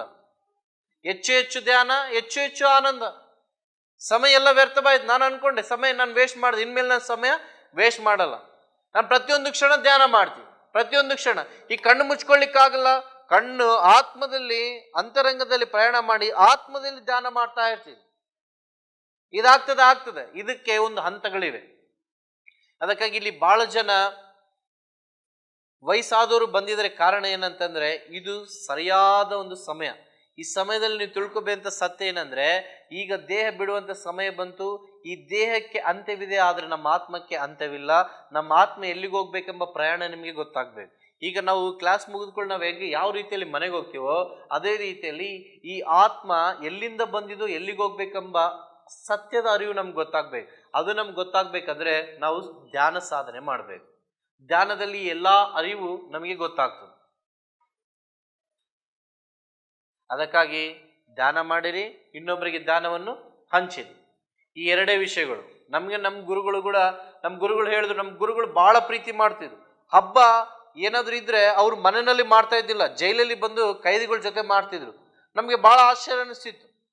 ಇವ್ರು ಇಷ್ಟು ಚೆನ್ನಾಗಿದಾರ, ಇಷ್ಟು ಆಸ್ತಿವಂತರು, ಇಷ್ಟೆಲ್ಲ ಇಟ್ಕೊಂಡು ನಮ್ಮಂತವ್ರ ಕಡೆ ಬಂದಾರ, ನಮ್ಮ ಅಪ್ಪ ಅಮ್ಮ ಬಂದಿಲ್ಲ, ನಮ್ಮ ಸ್ನೇಹಿತರು ಬಂದಿಲ್ಲ, ಎಲ್ಲರೂ ಮೋಸ ಮಾಡಿದ್ರು. ಇವ್ನು ಚೆನ್ನಾಗಿದ್ದಾಗ ಎಲ್ಲರೂ ಚೆನ್ನಾಗಂದ್ರು, ಇವನೇನಾದ್ರು ತಪ್ಪು ಮಾಡಿದಾಗ ಇವ್ನು ಸತ್ತು ಹೋಗ್ಬಿಟ್ಟನಂತ ನಮ್ಮನ್ನೆಲ್ಲ ಬಿಟ್ಟುಬಿಟ್ರು ಜೈಲಿನಲ್ಲಿ. ಅಂತಹ ನಮ್ಮನ್ನು ಬಿಟ್ಟವ್ರನ್ನ ಒಂದು ಪರಮಾತ್ಮನ ಪ್ರೀತಿಯಿಂದ ನಮ್ಮ ಬಾಳಲ್ಲಿ ಬೆಳಕನ್ನು ಕೊಳ್ಳಿಕ್ಕೆ ಬಂದವ್ರು ನಮ್ಮ ಹನುಮಂತರಾವ್ ಅವ್ರ ಗುರುಗಳು. ಅವ್ರಿಗೆ ಜೋರ ಚಪ್ಪಾಳೆ ನೋಡಿ. ಅವರು ಬಂದು ನನಗೆ ಆತ್ಮದ ಬೆಳಕನ್ನು ಹಚ್ಚಿದಕ್ಕಾಗಿ ಅವ್ರಿಗೇನು ಋಣ ತೀರಿಸ್ಬೇಕೆಂಬುದಾಗಿ ನಾನು ಯೋಚನೆ ಮಾಡ್ತಿರುವಾಗ ಆದ್ರೆ ನಾನು ಏನು ಅವ್ರ ಋಣ ತೀರ್ಸ್ಲಿಕ್ಕಾಗಲ್ಲ. ನಾನು ದುಡ್ಡು ಕೊಟ್ಟರು, ಬಂಗಾರ ಕೊಟ್ಟರು, ವಜ್ರ ಕೊಟ್ಟರು, ನನ್ನ ಜೀವನ ಕೊಟ್ಟರು ಕೂಡ ತೀರ್ಸಕ್ಕಾಗಲ್ಲ. ಅವ್ರು ಕೇಳ್ಕೊಂಡಿದ್ದೊಂದೇ, ನೀನು ಇನ್ನೊಬ್ಬರಿಗೆ ಈ ಜ್ಞಾನವನ್ನು ಹಂಚು, ಈ ಆತ್ಮದ ಜ್ಞಾನವನ್ನು ಹಂಚು. ಈ ರೀತಿಯಲ್ಲಿ ಅವ್ರು ಹೇಳಿದಕ್ಕಾಗಿ ಇವತ್ತು ಇಲ್ಲಿ ಕುಂತು ಅವರ ಸಂಕಲ್ಪ ನಾನು ನೆರವೇರಿಸಿದ್ರೆ ಇನ್ನೂ ಎಷ್ಟೋ ಆನಂದ, ಎಷ್ಟೋ ಸಂತೋಷ ನನ್ನ ಆತ್ಮದಲ್ಲಿ ಈಗ ಆಗ್ತಾ ಇದೆ. ನಾನು ಬಹಳ ಅದ್ಭುತವಾಗಿ ಪ್ರಶ್ನೆ ಕೇಳಿದ್ರು. ಮತ್ತೆ ಇನ್ನು ಅನೇಕ ಜನ ಏನಾದ್ರು ಪ್ರಶ್ನೆ ಇದ್ರೆ ಕೇಳ್ರಿ, ನಿಮ್ಗೆ ವಂದನೆಗಳು ಹೇಳ್ತಾ ಇದ್ದೀನಿ. ಮತ್ತೆ ನನಗೆ ಅದ್ಭುತವಾದ ಆಶ್ಚರ್ಯಕರವಾದಂತ ಒಂದು ವಿಷಯ ಸಂಗತಿ ಏನಂತಂದ್ರೆ, ನಮ್ಮ ಜೀವನದಲ್ಲಿ ನಾವು ಪ್ರಯಾಣ ಮಾಡ್ತೀವಿ. ಅಂದ್ರೆ ಈಗ ನಾವು ಸ್ಕೂಟರಲ್ಲಿ ಪೆಟ್ರೋಲ್ ಹಾಕಿ ಹೋದಾಗ ಇಲ್ಲಿಂದ ಹೋಗ್ಬೇಕಂದ್ರೆ ಒಂದು ಸ್ಥಳಕ್ಕೆ ಹೋಗ್ಬೇಕಂದ್ರೆ ಒಂದು ಅರ್ಧ ಗಂಟೆ ತಗೊಂತದೆ ಎಂಬುದಾಗಿ ಹೇಳ್ತೀವಿ. ಅದೇ ರೀತಿಯಲ್ಲಿ ನಾವೆಲ್ಲಾದ್ರೂ ಪ್ರಯಾಣ ಮಾಡಬೇಕಾದ್ರೆ ಈ ಪ್ರಪಂಚದಲ್ಲಿ ವಾಹನಗಳಿಗೆ ಸಮಯ ಇರ್ತದೆ. ಆದ್ರೆ ನಮ್ಮ ಆತ್ಮಕ್ಕೆ ವಿತಿನ್ ಫ್ರಾಕ್ಷನ್ ಆಫ್ ಸೆಕೆಂಡ್ಸ್ ಅಲ್ಲಿ ಈ ದೇಹದಲ್ಲಿ ಕಣ್ಣು ಮುಚ್ಚಿಕೊಳ್ಳೋ ನಮ್ಮ ಆತ್ಮ ಯಾವ ರೀತಿಯಲ್ಲಿ ಹೋಗ್ತದಂದ್ರೆ ಒಂದು ಗಾಳಿಕಿನ ವೇಗವಾಗಿ ಪರಮಾತ್ಮನಲ್ಲಿ ಲೀನವಾಗ್ತದೆ. ನನ್ನ ಆತ್ಮ, ನಾನು ಯಾವಾಗ ಜೈಲಿನಲ್ಲಿ ನಾನು ಧ್ಯಾನ ಮಾಡಲಿಕ್ಕೆ ಕೂತಾಗ ನನ್ನ ಆತ್ಮ ಪರಮಾತ್ಮ ಕಣ್ಣು ಮುಚ್ಚಿಕೊಳ್ಳೆ ಉಸಿರು ಮೂಲಕ ನನ್ನ ಆತ್ಮ ಪರಮಾತ್ಮ ಲೀನವಾದಾಗ ಅಲ್ಲಿ ಏನಾಗ್ತಿದೆ ಅಂದ್ರೆ ಅಲ್ಲಿ ಆನಂದವಾದ ಅದ್ಭುತವಾದ ವಾತಾವರಣ. ಅಲ್ಲಿ ಎಂಥ ವಾತಾವರಣ ಅಂತಂದ್ರೆ ಅಲ್ಲಿ ದುಃಖ ಇಲ್ಲ, ಅಲ್ಲಿ ನೋವಿಲ್ಲ, ಅಲ್ಲಿ ಬಾಧೆ ಇಲ್ಲ, ಅಲ್ಲಿ ಚಿಂತೆ ಇಲ್ಲ, ಯಾವಾಗ್ಲೂ ಆನಂದವೇ ಆನಂದ. ಅಂತ ಆನಂದ ಈ ಪ್ರಪಂಚದಲ್ಲಿ ಭೂಮಿ ಮೇಲೆ ಎಲ್ಲೂ ಇಲ್ಲ. ಆದ್ರೆ ಅದನ್ನ ನಾವು ಅನುಭೂತಿಯನ್ನು ಈ ಸಮಯದಲ್ಲಿ ನಾವು ಧ್ಯಾನದಲ್ಲಿ ತೆಗೆದುಕೊಳ್ತಾ ಇದೀವಿ. ಆದ್ರೆ ನಿಜವಾದ ಆನಂದಮಯವಾದ ಒಂದು ಲೋಕಕ್ಕೆ ನಾವು ಹೋದ್ರೆ ನಮ್ಗೆ ಅನಿಸ್ತದೆ ಈ ಪ್ರಪಂಚದಲ್ಲಿ ನಾವು ಇನ್ನು ಎಷ್ಟು ದಿನ ಇರ್ತೀನಿ ನನಗೆ ಅನ್ಕೊಂಡಿದ್ದು, ಇನ್ನು ಈ ದೇಹದಲ್ಲಿ ಇರ್ಬೇಕು. ನಾನು ಯಾವಾಗ ಈ ದೇಹವನ್ನು ಬಿಟ್ಟು ನಾನು ನಿಜವಾದ ಲೋಕಕ್ಕೆ ನಾನು ಪ್ರಯಾಣ ಮಾಡ್ತೀನಿ? ಯಾಕಂದ್ರೆ ಈ ದೇಹದಲ್ಲಿ ಇಲ್ಲಿದ್ದಾಗ ನಾವು ಹೋರಾಡ್ಬೇಕು, ಸಮಸ್ಯೆಗಳು ಬರ್ತವೆ, ಎಲ್ಲಾ ವಿಷಯಗಳಲ್ಲಿ ನಾವು ಜೀವಿಸ್ಬೇಕು. ಆದ್ರೆ ನಿಜವಾದ ಆನಂದ, ನಿಜವಾದ ಒಂದು ಸಂತೋಷ ನಮ್ಗೆ ಸಿಕ್ಕರೆ ನಮ್ಗೆ ಅನಿಸ್ತದೆ ಇನ್ನು ನಮ್ಗೆ ಯಾವುದು ಬೇಡ, ನಮ್ಗೆ ಅದೇ ಸಾಕೆಂಬುದಾಗಿ. ಮತ್ತೆ ನಾನೇನ್ ಮಾಡ್ತಿದ್ದೆ ಅಂದ್ರೆ, ನಮ್ಮ ಗುರುಗಳು ಹನುಮಂತರಾವ್ ಸರ್ ಗುರುಗಳು ಅನೇಕ ವಿಷಯಗಳು ನಮ್ಗೆ ಬೋಧನೆ ಮಾಡ್ತಿರುವಾಗ ನಾನು ಇನ್ನೂ ಹೆಚ್ಚಾಗಿ ತಿಳ್ಕೊಬೇಕಂತ ಆಸೆ ನನಗೆ. ಅದಕ್ಕಾಗಿ ನನ್ನ ಆತ್ಮ ಯಾವಾಗ ಪರಮಾತ್ಮ ಲೀನವಾಗಿ ಆತ್ಮಲೋಕಕ್ಕೆ ಪ್ರಯಾಣ ಮಾಡ್ತಿತ್ತೋ, ನಾನು ಪರಮಾತ್ಮನ ಪಾದ ಕೆಳಗಡೆ ಕುಂದಿರ್ತಾ ಇದ್ದೆ.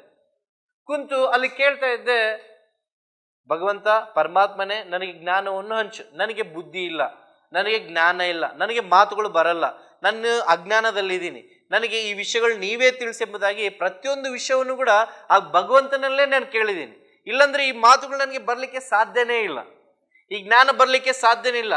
ಇದು ಯಾರಾದ್ರೂ ಕೊಟ್ಟಿದ್ದಾರೆ ಅಂದ್ರೆ ಅವರು ಭಗವಂತ ಪರಮಾತ್ಮನ್ ಕೊಟ್ಟಿದ್ದಾರೆ.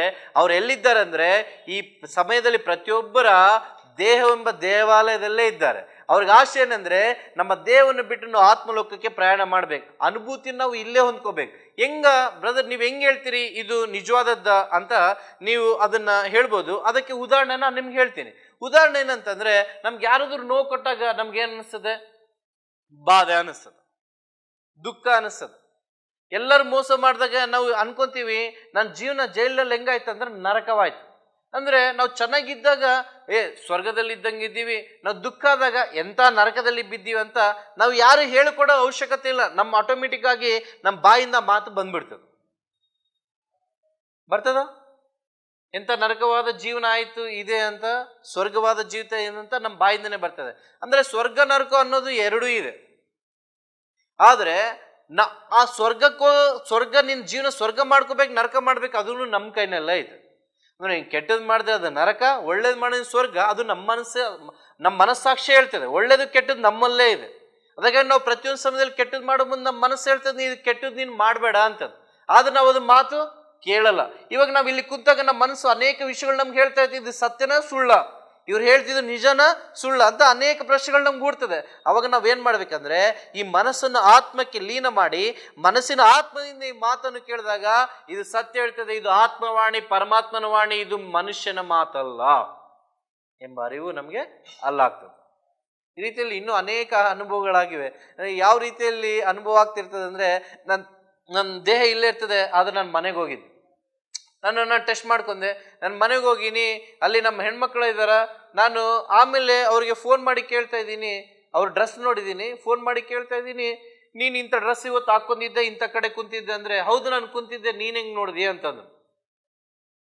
ಅಂದ್ರೆ ದೇಹವನ್ನು ನಾವು ಸಂಪೂರ್ಣವಾಗಿ ನಿಶಬ್ದ ಮಾಡಿದಾಗ ಆತ್ಮ ಚಲನೆ ಮಾಡ್ಲಿಕ್ಕೆ ಶುರು ಆಗ್ತದೆ. ಯಾವಾಗ ಆತ್ಮ ಚಲನೆ ಮಾಡ್ತದೋ ಆತ್ಮ ನೋಡಲಾರ್ದ ಜಗತ್ತಿಗೂ ಪ್ರಪಂಚಗಳು ಕೂಡ ಹೋಗುವಂತ ಶಕ್ತಿ. ಈ ದೇಹಕ್ಕೆ ವೀಸಾ ಬೇಕು, ಎಲ್ಲಿಗಾದ್ರೂ ಪ್ರಯಾಣ ಮಾಡ್ಬೇಕಂದ್ರೆ ಟಿಕೆಟ್ ಬೇಕು, ಆದ್ರೆ ಆತ್ಮಕ್ಕೆ ಯಾವುದಿಲ್ಲ. ಆತ್ಮಕ್ಕೆ ಒಂದೇ ಒಂದು ಟಿಕೆಟ್, ಆತ್ಮ ಸತ್ಯವಾದ ಒಂದು ಮಾರ್ಗವೇ ಟಿಕೆಟ್, ಈ ಧ್ಯಾನ ಮಾರ್ಗವೇ ಟಿಕೆಟ್. ನೀನ್ ಧ್ಯಾನದಲ್ಲಿ ಕುಂತು ನೀನು ಸತ್ಯ ತಿಳ್ಕೊಂಬಿಡಿ, ಆತ್ಮ ಎಲ್ಲಾದ್ರೂ ಪ್ರಯಾಣ ಮಾಡ್ಬೋದು, ಎಲ್ಲಿಗಾದ್ರೂ ಹೋಗ್ಬೋದು. ಅಂದ್ರೆ ಎಲ್ಲಿಗಾದ್ರೂ ಹೋಗ್ಬೋದು. ನನ್ನ ಆತ್ಮ ಅಲ್ಲೇ ನಿಂತು ಮಕ್ಕ ಮದೀನೆಗೆ ಹೋಗಿನಿ, ಅದೇ ರೀತಿಯಲ್ಲಿ ಕೈಲಾಸ ಪರ್ವತ ಕಡೆ ಹೋಗಿನಿ. ಯಾವ ರೀತಿಯಲ್ಲಿ ಅಲ್ಲಿ ಒಂದು ವಾತಾವರಣ ಇದೆಯೋ ತಣ್ಣಗೆ ಒಂದು ಪರ್ವತ ಶಿಖರದಲ್ಲಿ, ಆ ಅನುಭೂತಿಯನ್ನು ನಾನು ಹೊಂದ್ಕೊಂಡಿದ್ದೀನಿ. ಅಂದ್ರೆ ಪಂಚಭೂತಗಳಲ್ಲಿವೆ, ನಮ್ಮಲ್ಲಿವೆ. ಒಳ್ಳೇದು ಕೆಟ್ಟದ್ದು ಎಲ್ಲಿದೆ? ನಮ್ಮಲ್ಲೇ ಇದೆ. ನಂಬಿಕೆ ಎಲ್ಲಿದೆ? ನಮ್ಮಲ್ಲೇ ಇದೆ. ಬುದ್ಧಿ ಜ್ಞಾನ ಎಲ್ಲಿದೆ? ನಮ್ಮೊಳಗಡೆ ಇದೆ. ಭಗವಂತ ಎಲ್ಲಿದೆ? ನಮ್ಮೊಳಗಿದಾನ. ಈ ಸತ್ಯದ ಅರಿವು ನಮ್ಗೆ ಆಗ್ಬೇಕು. ಆದ್ರೆ ನಾವು ಹೊರಗಡೆ ಹುಡುಕ್ತಾ ಇದೀವಿ ದೇವ್ರನ್ನ, ಹೊರಗಡೆ ಹುಡುಕ್ತಾ ಇದೀವಿ ಶಾಂತಿ ಸಮಾಧಾನ, ಹೊರಗಡೆ ಹುಡುಕ್ತಿದೀವಿ ಸತ್ಯವನ್ನು, ಹೊರಗಡೆ ಇಲ್ಲ. ನಮ್ಮ ಜೀವನದ ಅನೇಕ ಪ್ರಶ್ನೆಗಳಿಗೆ ಹೊರಗಡೆ ಯಾರು ಉತ್ತರ ಕೊಡ್ಲಿಕ್ಕೆ ಸಾಧ್ಯ ಇಲ್ಲ. ನಾನು ಬಹಳ ನನ್ನ ಜೀವನ ಕೆಟ್ಟೋದಾಗ ನಾನು ಸ್ವಾಮೀಜಿ ಕಡೆ ಹೋಗಿ ಕೇಳ್ತಾ ಇದ್ದೀನಿ, ಸ್ವಾಮೀಜಿ ಯಾಕೆ ನನ್ನ ಜೀವನ ಹಿಂಗಾಯ್ತು ಅಂದ್ರೆ, ಸ್ವಾಮೀಜಿ ಹೇಳ್ತಿದ್ದಾರೆ ನೀನ್ ಬಹಳ ನಿನ್ಗೆ ಟೈಮ್ ಬ್ಯಾಡ್ ಆಗಿದೆ, ನೀನ್ ಏನೋ ತಪ್ಪು ಮಾಡ್ಬಿಟ್ಟು ನೀನು ಈ ಮಂತ್ರ ಈ ಹೋಮ ಮಾಡಿಸ್ಕೋದ್ರೆ ನಿನ್ಗೆ ಒಳ್ಳೇದಾಗ್ತದೆ ಅಂತ ಅನ್ಕೊಂಡೆ. ಆಗ್ತದ? ಈಗ ಒಳ್ಳೇದಾಗ್ತದೆ ಅಂದ್ರೆ ಮೊದಲೇ ನಾವು ಕಷ್ಟದಲ್ಲಿ ಇದೀವಿ, ಒಳ್ಳೇದಾಗ್ತದೆ ಅಂದ್ರೆ ಆಗ್ಲಿ ಅಂತ ನಾವು ಅನ್ಕೋತೀವಿ. ಆದ್ರೆ ಒಂದು ಯೋಚನೆ ನನಗೆ ಅಲ್ಲಿ ಬರ್ತಾ ಇದೆ, ಅವ್ರು ನನಗೆ ಒಳ್ಳೇದು ಯೋಚನೆ ಹೇಳ್ತಿದಾರಲ್ಲ, ಅದೇ ಒಳ್ಳೇದು ಅವ್ರಿಗಾಗಿದ್ರು ಅವ್ರು ಇಲ್ಲೇದು ಕುಂದಿರ್ತಾ ಇದ್ರು, ನಮ್ಮ ಕಡೆ ಇದಕ್ಕೆ ದುಡ್ಡು ಇಸ್ಕೊಂತಿದ್ರು ಅಂತ. ಅವಾಗ ನನ್ಗೆ ಅರಿವಾಯ್ತು, ಯಾವ ಸ್ವಾಮೀಜಿ ಇಲ್ಲ, ನಮ್ಮ ಜೀವನ ನಮ್ಮ ಕೈಯಲ್ಲಿ. ನಾವೇನು ಬಿತ್ತುತ್ತೀವೋ ಅದನ್ನೇ ಕೊಯ್ತೀವಿ. ಮತ್ತೆ ನಾವೇನು ನಮ್ಮ ಜೀವನ, ನಮ್ಮ ಒಂದು ರೂಪುರೇಖೆಗಳು ಬದಲಾವಣೆ ಮಾಡ್ಕೋಬೇಕಂದ್ರೆ ಅಷ್ಟು ಶಕ್ತಿ ನಮಗಿದೆ. ಮನುಷ್ಯನ ಸಂಕಲ್ಪ ದೊಡ್ಡ ಸಂಕಲ್ಪ, ಉನ್ನತವಾದ ಸಂಕಲ್ಪ. ಅದಕ್ಕಾಗಿ ನಮ್ಮ ಪೂರ್ವಿಕರು ಋಷಿಮುನಿಗಳು ಅನೇಕ ಸಾಧನೆಗಳಿಂದ ಭಗವಂತನನ್ನೇ ಭೂಮಿ ಮೇಲೆ ಇಳಿಸ್ತಾ ಇದ್ರು. ಅಂದ್ರೆ ಅಷ್ಟು ಸಾಧನೆ, ಅಷ್ಟು ಶಕ್ತಿ ನಮ್ಮಲ್ಲಿದೆ. ಅದು ಹೊರಗಡೆ ತೆಗಿಬೇಕು. ಅದು ಹೊರಗಡೆ ತೆಗಿಬೇಕಂದ್ರೆ ಈ ಧ್ಯಾನ ಶಕ್ತಿಯಿಂದ ಮಾತ್ರ ಸಾಧ್ಯ. ಯಾವ ರೀತಿಯಲ್ಲಿ ಅಂದ್ರೆ, ನಾವು ಕೆಟ್ಟದ್ದು ತುಂಬಿಕೊಂಡಾಗ ಕೆಟ್ಟದೆಲ್ಲ ನಮ್ಮಲ್ಲಿದ್ದಾಗ ನಮ್ಮಲ್ಲಿ ಅನೇಕ ಪ್ರಶ್ನೆಗಳು ಬರ್ತವೆ. ಆದ್ರೆ ಈ ಕೆಟ್ಟದ್ದು ಹೋಗ್ಬೇಕಂದ್ರೆ ನಾವು ಧ್ಯಾನದಲ್ಲಿ ಕುಂದಿರ್ಬೇಕು. ಅದಕ್ಕಾಗಿ ಧ್ಯಾನದಲ್ಲಿ ಕೂತಾಗ ನಮ್ಮ ಕೈಕಾಲುಗಳು ನೋವಾಗ್ತವೆ, ನಮ್ಮ ಮನಸ್ಸು ಚಂಚಲ ಆಗ್ತದೆ. ನಾವು ಎಲ್ಲೆಲ್ಲೋ ಕುಂದಿರ್ತೀವಿ. ಈಗ ಫಿಲಿಮ್ ನೋಡ್ಬೇಕಂದ್ರೆ 3 ಗಂಟೆ ಕುಂದಿರ್ತೀವಿ ಅಳ್ಗಾಡ್ಲಾರ್ದಂಗೆ. ಆದ್ರೆ ಧ್ಯಾನ ಮಾಡ್ಬೇಕಂದ್ರೆ 10 ನಿಮಿಷ ಕುಂದಿರ್ಲಿಕ್ಕೆ ಆಗಲ್ಲ. ನಮ್ಮ ಕಣ್ಣು ಎಲ್ಲೆಲ್ಲೋ ಹೋಗ್ತಿರ್ತದೆ, ಮೊಬೈಲ್ ಕಡೆ ಹೋಗ್ಬೇಕು ಅಂತ ಅನಿಸ್ತಿರ್ತದೆ ನಮ್ಮ ಮನಸ್ಸು. ಯಾಕೆ ಹಿಂಗಾಗ್ತದೆ ಅಂದ್ರೆ, ನಾವು ಈ ಪ್ರಪಂಚಕ್ಕೆ ಎಷ್ಟು ಹೊಂದಾಣಿಕೆ ಆಗ್ತೀವೋ ಅಷ್ಟು ಕೆಟ್ಟದ್ದು ನಮ್ಮಲ್ಲಿ ತುಂಬ್ಕೊಂಡೋಗ್ಬಿಡ್ತದೆ. ನೆಗೆಟಿವ್ ಎನರ್ಜಿ ನಮ್ಮಲ್ಲಿ ತುಂಬ್ಕೊಳ್ತದೆ. ಆ ನೆಗೆಟಿವ್ ಎನರ್ಜಿ ನಮ್ಮಲ್ಲಿ ಇದ್ದಾಗ ಪಾಸಿಟಿವ್ ಎನರ್ಜಿ ಅದ್ರೊಳಗೆ ಹೋಗಕ್ಕೆ ಆಗಲ್ಲ. ನಾವೇನ್ ಮಾಡ್ಬೇಕು? ಧ್ಯಾನ ಮಾಡಿದಾಗ ಆ ಶಕ್ತಿ ನಮ್ಗೆ ಏನ್ ಮಾಡ್ತದೆ ಅಂದ್ರೆ, ನಮ್ಮ ಬ್ರಹ್ಮರಂಧ್ರದ ಮೂಲಕ ಒಳಗಡೆ ಹೋಗ್ತಿರ್ಬೇಕಾದ್ರೆ ಆ ಶಕ್ತಿ ನಾವು ತಡ್ಕೊಳಕ್ ಆಗಲ್ಲ. ಅದಕ್ಕಾಗಿ ಕೈಕಾಲು ನೋವಾಗ್ತದೆ, ಇನ್ ಧ್ಯಾನ ಮಾಡಕ್ ಆಗೋದಿಲ್ಲ ಅನ್ಸದೆ. ಅವಾಗೇ ನೀನ್ ಧ್ಯಾನಕ್ಕೆ ಕುಂತು ನೀನು ದಿನ 5 ನಿಮಿಷ 10 ನಿಮಿಷ ನೀವು ಬೆಳೆಸ್ಕೊಂಡು ಹೋದಾಗ ನಮ್ಮ ಒಂದು ನೆಗೆಟಿವ್ ಥಾಟ್ಸ್ ನಮ್ಮಲ್ಲಿ, ನೆಗೆಟಿವ್ ಎನರ್ಜಿ ನಮ್ಮ ಮೇಲಿಂದ ಹೋಗಿ ಪಾಸಿಟಿವ್ ಎನರ್ಜಿ ನಮ್ಮಲ್ಲಿ ಬಿಲ್ಡ್ ಆಗ್ತದೆ. ಎಷ್ಟೋ ಪಾಸಿಟಿವ್ ಎನರ್ಜಿ ನಮ್ಮಲ್ಲಿ ಬಿಲ್ಡ್ ಆಗ್ತದೋ ನಮ್ಗೆ ಅವಾಗ ಗೊತ್ತಾಗ್ತದೆ ಭಗವದ್ಗೀತೆ ಅಂದ್ರೇನು, ಬೈಬಲ್ ಅಂದ್ರೇನು, ಕುರಾನ್ ಅಂದ್ರೇನು, ಮನುಷ್ಯನಂದ್ರೇನು, ಮನಸ್ಸಂದ್ರೇನು, ಹೃದಯ ಅಂದ್ರೇನು, ಆತ್ಮ ಅಂದ್ರೇನು, ನೀನಂದ್ರೆ ಯಾರು, ಇವ್ರಂದ್ರೆ ಯಾರು, ಯಾಕೆ ಈ ಹೆಣ್ಮಕ್ಳ ವೇಷ, ಯಾಕೆ ಗಂಡ್ಮಗ ವೇಷ, ಯಾಕೆ ಈ ರೀತಿಯಲ್ಲಿ ದೇವರು ಸೃಷ್ಟಿ ಮಾಡ್ದ, ಯಾಕೆ ಸೂರ್ಯನೊಬ್ಬನಿದ್ದಾನೆ, ಯಾಕೆ ಚಂದ್ರನೊಬ್ಬನಿದ್ದಾನೆ, ಯಾಕೆ ಮಳೆ ಎಲ್ಲಿಂದ ಬರ್ತದೆ, ಸೂರ್ಯನ ಕಿರಣಗಳು ಯಾವ ರೀತಿಯಲ್ಲಿ ಕಣ್ಣೆತ್ತಿ ನೋಡ್ಲಾರ್ದಾಗೆ ಇದೆ ಅಂದ್ರೆ ಆ ಸೂರ್ಯನ ಉಂಟು ಮಾಡಿದ ಶಕ್ತಿ ದೇವ್ರಿಗೆ ಎಷ್ಟಿರ್ಬೋದು. ಇನ್ನು ಅನೇಕ ಪ್ರಶ್ನೆಗಳು ಬರ್ತವೆ ನಮ್ಮಲ್ಲಿ. ಬಂದಾಗ ಆ ಉತ್ತರ ಕೂಡ ಅದರಲ್ಲೇ, ಪ್ರಶ್ನೆದಲ್ಲೇ ಉತ್ತರ. ಆ ಪ್ರಶ್ನೆ ಎಲ್ಲಿಂದ ಬರ್ತದೆ? ಒಳಗಿಂದ ಬರ್ತದೆ. ಒಳಗಡೆ ಉತ್ತರ ಹುಡ್ಕೋಬೇಕು. ಕೆಟ್ಟೋಗಿದೆ ಜೀವನ ಎಲ್ಲಿ? ಒಳಗಡೆ ಕೆಟ್ಟೋಗಿದೆ, ಒಳಗಡೆನೆ ಹುಡ್ಕೋಬೇಕು. ಒಳಗಡೆ ಒಳ್ಳೇದಾದ್ರೆ ಹೊರಗಡೆ ಎಲ್ಲ ಒಳ್ಳೇದಾಗ್ತದೆ. ನೀವು ಒಳಗಡೆ ಎಲ್ಲ ಕೆಟ್ಟದ್ದು ಇಟ್ಕೊಂಡು ಹೊರಗಡೆ ಒಳ್ಳೇದಾಗ್ಬೇಕಂದ್ರೆ ಯಾವುದೂ ಆಗಲ್ಲ. ಈ ರೀತಿಯಲ್ಲಿ ಒಳ್ಳೇದಾಗ್ಲಿಕ್ಕೆ ಸಾಧ್ಯವೇನಾಯ್ತು? ಇದು ಪರಮಾತ್ಮನ ಧ್ಯಾನ ಶಕ್ತಿಯಿಂದ ಆಯ್ತು. ಅದಕ್ಕಾಗಿ ಈ ಒಂದು ಅನುಭೂತಿ ನನಗೆ ಆಗಿದೆ. ಯಾವ ರೀತಿಯಲ್ಲಿ ಅಂದ್ರೆ, ಒಂದು ಫ್ರಾಕ್ಷನ್ ಆಫ್ ಸೆಕೆಂಡ್ಸ್ ಅಲ್ಲಿ ನನ್ನ ಆತ್ಮ ಪರಮಾತ್ಮಲ್ಲಿ ಲೀನವಾಗ್ತಿತ್ತು. ಇದು ಆಗಿದೆ ಅಂದ್ರೆ ಅನೇಕ ಜನರಿಗೆ ಆಗಿದೆ. ಮತ್ತೆ ಸ್ವಾಮಿ ವಿವೇಕಾನಂದ ಅವ್ರಿಗಾಗಿದೆ, ಮತ್ತೆ ಮಹರ್ಷಿಗಳಿಗಾಗಿವೆ. ಆಗಿವೆ ಅಂದ್ರೆ ಇವೆಲ್ಲ ಇವೆ. ಆದ್ರೆ ಈ ಕಣ್ಣಿನಿಂದ ಇವನ್ನ, ಈ ಬುದ್ಧಿಯಿಂದ ಇವನ್ನ ಗ್ರಹಿಸ್ಲಿಕ್ಕೆ ಸಾಧ್ಯವಿಲ್ಲ. ಯಾವಾಗ ಧ್ಯಾನದಲ್ಲಿ ನಾವು ಧ್ಯಾನ ಕೂತಾಗ ನಮ್ಮ 3ನೇ ಕಣ್ಣು ಓಪನ್ ಆಗ್ತದೆ. ನಾವು ಸಾಧನೆ ಎಷ್ಟು ಮಾಡ್ತೀವೋ, ನಾವು ಕುಂಕುಮ ಹಚ್ಕೊಂಡಿದ್ರೆ ಬಹಳ ಜನ, ಇಲ್ಲಿ 3rd ಐ ಇರ್ತದೆ, 3ನೇ ಕಣ್ಣು. ಈ ಕಣ್ಣು ಯಾವಾಗ ಓಪನ್ ಆಗ್ತದೋ ನಮ್ಗೆ ಇಲ್ಲೆಲ್ಲ ನೋವು ಬರ್ತದೆ. ನೋವು ಬಂದಾಗ ನಮ್ಮಲ್ಲಿ ಇಲ್ಲಿ ಅನೇಕ ಕಲರ್ಸ್ ಬರ್ತವೆ. ಕಲರ್ಸ್ ಬಂದಾಗ ನಮ್ಗೆ ಇಲ್ಲಿ ಚಿಕ್ಕದಾಗಿ ಬೆಳಕು ಕಾಣಿಸ್ತದೆ. ದೊಡ್ಡ ಬೆಳಕು ಕಾಣಿಸೋದಿಲ್ಲ, ಸ್ಟಾರ್ಟಿಂಗ್ ಅಲ್ಲಿ ಚಿಕ್ಕ ಬೆಳಕು ಕಾಣಿಸ್ತದೆ. ಚಿಕ್ಕ ಬೆಳಕು ಯಾವಾಗ ನಾವು ನೋಡ್ತೀವೋ ಆ ಬೆಳಕೆ ಪರಮಾತ್ಮ. ಆ ಚಿಕ್ಕ ಬೆಳಕಿನಲ್ಲಿ ನಾವು ಧ್ಯಾನ ಸಾಧನೆ ಮಾಡ್ಕೊಂತ ದೊಡ್ಡ ಬೆಳಕಾಗ್ತದೆ. ಆ ದೊಡ್ಡ ಬೆಳಕಿನಲ್ಲಿ ನಾವು ಪ್ರಯಾಣ ಮಾಡ್ತೀವಿ. ಆ ಪ್ರಯಾಣ ಹೆಂಗಿರ್ತದೆ ಅಂದ್ರೆ, ಅದು ಅದ್ಭುತವಾದ ಒಂದು ಲೋಕ. ಆ ಲೋಕವನ್ನು ವರ್ಣಿಸ್ಲಿಕ್ಕೆ ಕೂಡ ಇಲ್ಲ. ಅಲ್ಲಿ ಎಲ್ಲ ಇದೆ. ಅಲ್ಲಿ ಏನೇನಿದೆ ಅಂದ್ರೆ, ಒಂದು ನೋಡಲಿಕ್ಕೆ 2 ಕಣ್ಣುಗಳು ಕೂಡ ಸಾಕಾಗಲ್ಲ, ಅಷ್ಟು ಬೆಳಕಿನ ಒಂದು ಪ್ರಕಾಶ ಇದೆ. ಪ್ರಕಾಶಮಾನವಾದ ಒಂದು ಸ್ಥಳ ಅದು. ಪ್ರಕಾಶಮಾನವಾದ ವಸ್ತ್ರಗಳು ಹಾಕೊಂಡಿದ್ದಾರೆ. ಯಾವ ರೀತಿಯಲ್ಲಿ ಒಂದು ಬಂಗಾರದ ಒಂದು ಸ್ಫಟಿಕವಾದಂಥ ಒಂದು ಕೆಳಗಡೆ ಒಂದು ಆವರಣ ಇದೆ. ಎಲ್ಲಿ ನೋಡಿದ್ರೆ ನಿಮ್ಮ ಕಣ್ಣಿಗೆ ಅದ್ಭುತನೇ ಒಂದು ಗೋಚರವಾಗ್ತದೆ ಹೊರತು ಅಂತ ಒಂದು ಅದ್ಭುತವಾದ ಪ್ರಪಂಚ ಆತ್ಮಲೋಕ ಸತ್ಯಲೋಕದಲ್ಲಿದೆ. ಈಗ ಬ್ರಹ್ಮಶ್ರೀ ಪತ್ರಿಜಿ ಗುರುಗಳಿರ್ಬೋದು, ಮತ್ತೆ ಬುದ್ಧರಿರ್ಬೋದು, ಅನೇಕ ಸಾಧಕರು ಈ ಲೋಕದಲ್ಲಿ ಏನೇನು ಈ ಆತ್ಮದಲ್ಲಿ ಪ್ರಯಾಣ ಮಾಡಿ ಸಾಧನೆ ಮಾಡಿದ್ದಾರೋ ಅವರೆಲ್ಲ ಆತ್ಮಗಳು ಇವತ್ತಿನವರೆಗೆ ಅದೇ ಆತ್ಮಲೋಕದಲ್ಲಿದೆ. ಆ ಭಗವಂತ ಯಾರ್ಯಾರು ನೀವು ಭೂಮಿ ಮೇಲೆ ಕಳಿಸ್ಬೇಕೋ ಆ ರೀತಿಯಲ್ಲಿ ಬಂದು ನಮಗೆಲ್ಲ ಸತ್ಯದ ಅರಿವಾದಂಥ ಜ್ಞಾನಬೋಧನೆಯನ್ನು ಹಂಚಿ ಅವರ ಸಮಯ ಮುಗಿದ ಮೇಲೆ ಅವರೆಲ್ಲ ಮುಕ್ತಿ ಮೋಕ್ಷಕ್ಕೆ ಹೋಗಿದ್ದಾರೆ. ಇವತ್ತು ನಾವು ತಿಳ್ಕೊಳ್ಳುವಂಥ ಸತ್ಯ ಏನಂತಂದ್ರೆ, ಮುಕ್ತಿ ಅಂದ್ರೇನು, ಮೋಕ್ಷ ಅಂದ್ರೇನು, ಅಮರತ್ವ ಅಂದ್ರೇನು. ಮುಕ್ತಿ ಎಲ್ಲಿದೆ, ಮೋಕ್ಷ ಎಲ್ಲಿದೆ, ಅಮರತ್ವ ಎಲ್ಲಿದೆ ಅಂದ್ರೆ ಅದು ನಿನ್ನೊಳಗೆ ಇದೆ. ಯಾರು ಮುಕ್ತಿ ಕೊಡ್ತಾರೆ ಅಂದ್ರೆ ಯಾರೂ ಕೊಡಲ್ಲ. ನಾವು ಏನು ಮಾಡ್ತೀವೋ ಅದೇ ನಮ್ಮ ಮುಕ್ತಿ. ಇವತ್ತು ನಾವು ಧ್ಯಾನ ಸಾಧನೆ ಮಾಡ್ತಿದ್ದೀವಿ ಅಂದ್ರೆ ಮುಂದೆ ಏನಿದೆ ರಿಸಲ್ಟ್ ಇವಾಗ ಕಾಣಲ್ಲ. ಮುಂದೆ ಏನಿದೆ ರಿಸಲ್ಟ್ ಅಂದ್ರೆ ಮುಕ್ತಿ, ಮೋಕ್ಷ, ಅಮರತ್ವ ಈ ಧ್ಯಾನದಲ್ಲಿ ಇದೆ. ಧ್ಯಾನ ಅನ್ನೋದು ಒಂದು ಅಮೃತವಾದ ಸಾಗರ. ಧ್ಯಾನ ಅನ್ನೋದು ಒಂದು ಬ್ರಹ್ಮಾಸ್ತ್ರ. ಅದಕ್ಕಾಗಿ ನಾವು ಧ್ಯಾನವನ್ನು ಮಾಡೋಣ, ಇತರಿಗೆ ಧ್ಯಾನ ಕಲಿಸೋಣ. ಈ ಪ್ರಪಂಚವೆಲ್ಲ ಧ್ಯಾನಮಯವಾಗಿ, ಎಲ್ಲರೂ ಜ್ಞಾನದಲ್ಲಿ, ಎಲ್ಲರೂ ಬೆಳಕಿನಲ್ಲಿ, ಎಲ್ಲರೂ ಸಾಧಕರಾಗಿ ಈ ಒಂದು ಪ್ರಪಂಚವನ್ನು ಆನಂದಭೂತಿಯಿಂದ ಜೀವಿಸಿ ನಾವು ಪ್ರಯಾಣವನ್ನು ಮುಗಿಸಿ ನಾವು ಆತ್ಮಲೋಕಕ್ಕೆ, ಸತ್ಯಲೋಕಕ್ಕೆ ಪ್ರಯಾಣ ಮಾಡೋಣಂತ ಈ ಅವಕಾಶ ಕೊಟ್ಟಂತ ಪರಮಾತ್ಮನ ಶಕ್ತಿಗೆ, ನಮ್ಮ ವಿರೂಪಾಕ್ಷ ಗುರುಗಳಿಗೆ, ನಮ್ಮ ಹನುಮಂತರಾವ್ ಸಾರ್ ಗುರುಗಳಿಗೆ ಇಷ್ಟೊತ್ತು ನೀವು ತಾಳ್ಮೆಯಿಂದ ಸಾಲದಿಂದ ಕೇಳಿದ್ದಕ್ಕಾಗಿ ನಿಮ್ಮೆಲ್ಲರಿಗೆ ಧನ್ಯವಾದಗಳನ್ನ ಹೇಳ್ತಾ ಮುಗಿಸ್ತಾ ಇದ್ದೀನಿ. PMC ಕನ್ನಡ ಚಾನೆಲ್ ಅನ್ನು ಲೈಕ್ ಮಾಡಿ, ಶೇರ್ ಮಾಡಿ, ಸಬ್ಸ್ಕ್ರೈಬ್ ಮಾಡಿ ಮತ್ತು ಮಾಡಿಸಿ. ಎಲ್ಲರಿಗೂ ಧನ್ಯವಾದಗಳು.